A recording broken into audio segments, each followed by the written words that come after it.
Hello friends, Apu লাইফস্টাইলের Apu আজকে চলে এসেছে একটা রান্নার রেসিপি নিয়ে তোমাদের সকলের কাছে। তোমরা সবাই কেমন আছো? আশা করি সবাই ভালো আছো। তো যারা আমার ভিডিও নতুন দেখছো তাদের সবাইকে বলছি, প্লিজ আমার চ্যানেলটা সাবস্ক্রাইব করে পাশে থাকা বেল আইকনটা প্রেস করে দিও, তাহলে আমি ভিডিও পোস্ট করার সাথে সাথেই নোটিফিকেশান তোমাদের কাছে পৌঁছে যাবে আর তোমরা আমার ভিডিও সঙ্গে সঙ্গে পেয়ে যাবে আর দেখতেও পাবে। তো সবাই কিন্তু ভিডিওটা প্রথম থেকে শেষ পর্যন্ত দেখো, কেউ কিন্তু স্কিপ করো না। আর সবাইকেই রিকোয়েস্ট করছি আমার ভিডিও দেখে কমেন্ট করে প্লিজ সকলে আমার পাশে থাকো। তো আজকে যে রেসিপিটা করছি সেটা হলো আলু শাকের ঝাল। তো আলু শাকের ঝাল রেসিপিটি করার জন্য এখানে আমি আলু শাককে একটু ছোট ছোট করে কেটে নিয়েছি, খুব লম্বা লম্বা করে কাটিনি, একটু ছোট ছোট করে কেটে নিয়েছি।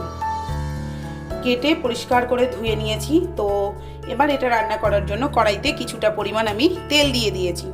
তেলের মধ্যে শাকটা একটু ভালো করে ভেজে নেব।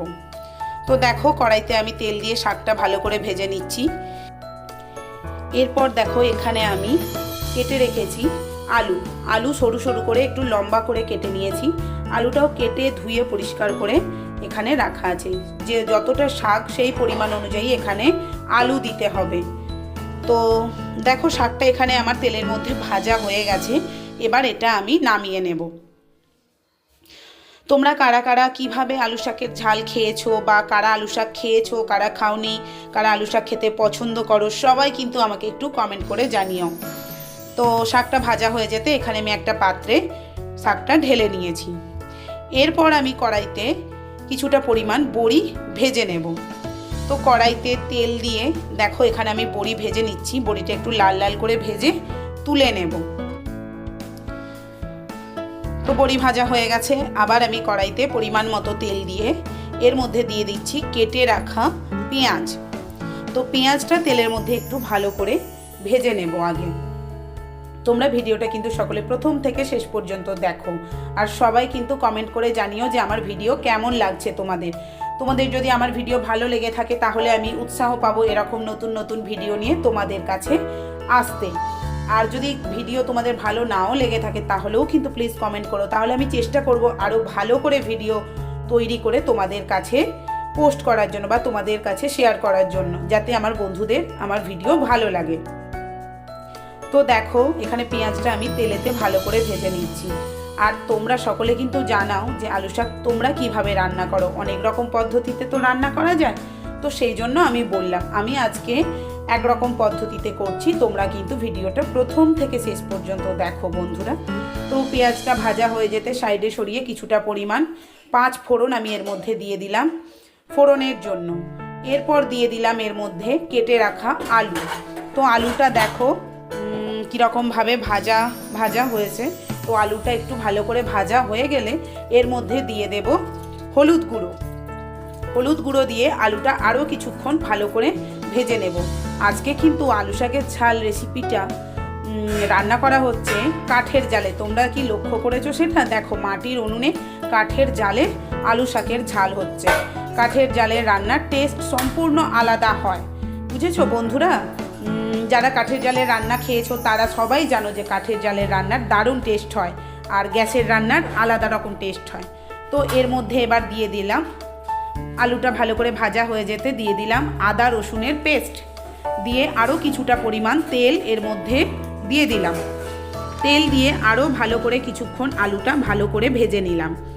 এরপর এর মধ্যে দিয়ে দেব লাল গুঁড়ো লঙ্কা। তো গুঁড়ো লঙ্কা দিয়ে দিলাম। আর এর মধ্যে দিয়ে দেব পরিমাণ মতো ধনিয়ার গুঁড়ো, জিরের গুঁড়ো। এই ধনিয়া গুঁড়ো জিরে গুঁড়ো দিয়ে সামান্য একটুখানি জল দেব এর মধ্যে। এই জল দিয়ে মশলাটা কষালে মশলা কষানোটা খুব দারুণ হয় আর খেতেও খুব সুন্দর টেস্ট হয়। তোমরা দেখো বন্ধুরা সামান্য একটু জল দেব। তো তেল জল আদা রসুন এরকমভাবে মশলা কষালে সে তরকারি খেতে খুব সুন্দর হয়।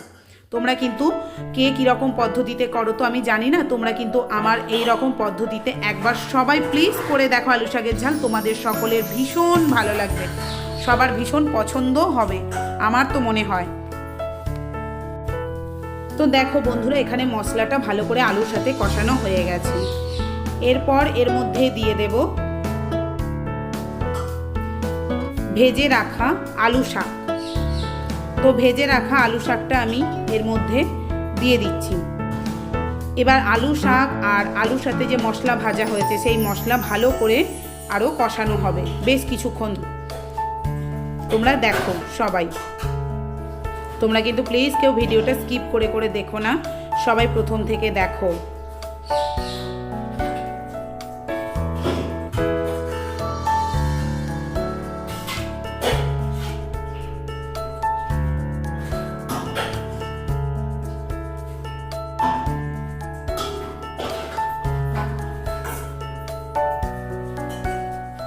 তো দেখো এবার আলুর সাথে শাকগুলো ভালো করে কষানো হয়ে গেছে। এরপর এর মধ্যে দিয়ে দিলাম পরিমাণ মতো জল।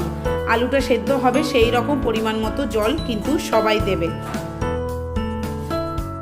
এরপর এর মধ্যে দিয়ে দিলাম স্বাদ মতো লবণ।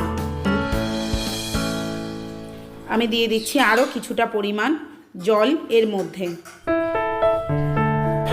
তো এরপর এর মধ্যে দিয়ে দেব ভেজে রাখা বড়ি আর ভেজে রাখা মৌরলা মাছ। তো মৌরলা মাছ ভাজাটা তো আর তোমাদের দেখালাম না, কারণ মৌরলা মাছ ভাজতে সবাই জানে তেল হলুদ আর লবণ মাখিয়ে তেলেতে ভালো করে এটাকে ভেজে নিতে হবে। তো মৌরলা মাছ বড়ি আমার আগে থেকে ভাজা রাখাই আছে। তো এবার এর মধ্যে বড়ি মৌরলা মাছ দিয়ে দেব, দিয়ে এটা 10 থেকে 15 মিনিটের জন্য আমি সেদ্ধ করে নেব। তাহলেই রেডি হয়ে যাবে আমার এই আলু শাকের ঝাল রেসিপি।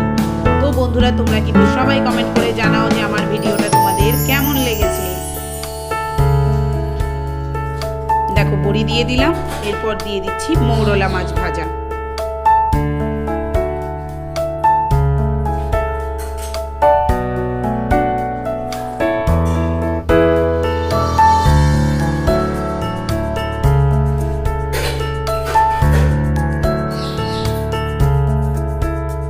আলু শাক সকলেই খেতে পছন্দ করে, আবার অনেকে পছন্দ নাও করতে পারে। সবাই যে সব কিছুটা পছন্দ করে এরকম না। তো এই শীতের দিনে আলু শাকের ঝালটা দারুণ খেতে লাগে, এর সাথে গরম গরম ভাত হলে আর কিছুই লাগবে না। তো দেখো এখানে আলু শাকের ঝাল আমার রেডি হয়ে গেছে। তো তোমরা কিন্তু সবাই চলে এসো, আলু শাকের ঝাল দিয়ে ভাত খাওয়াবো সব বন্ধুদের, তোমরা সবাই আসো। তো ভিডিওটা আজকের মতো এই পর্যন্ত। তোমরা সকলে ভালো থেকো, সুস্থ থেকো, আর যেভাবে আমার পাশে আছো সকলে একইভাবে আমার পাশে থাকো। এবার আমি আলু শাকের ঝালটা একটা পাত্রে ঢেলে নেব। তো তোমাদের ভিডিও কেমন লেগেছে কিন্তু সবাই আমাকে জানিও। আর আমি এরকম নতুন নতুন ভিডিও নিয়ে তোমাদের সকলের কাছে হাজির হব। সকলে তোমরা ভালো থেকো, সুস্থ থেকো, আর আমার ভিডিও দেখো। আজকের মতো এই পর্যন্ত, টাটা।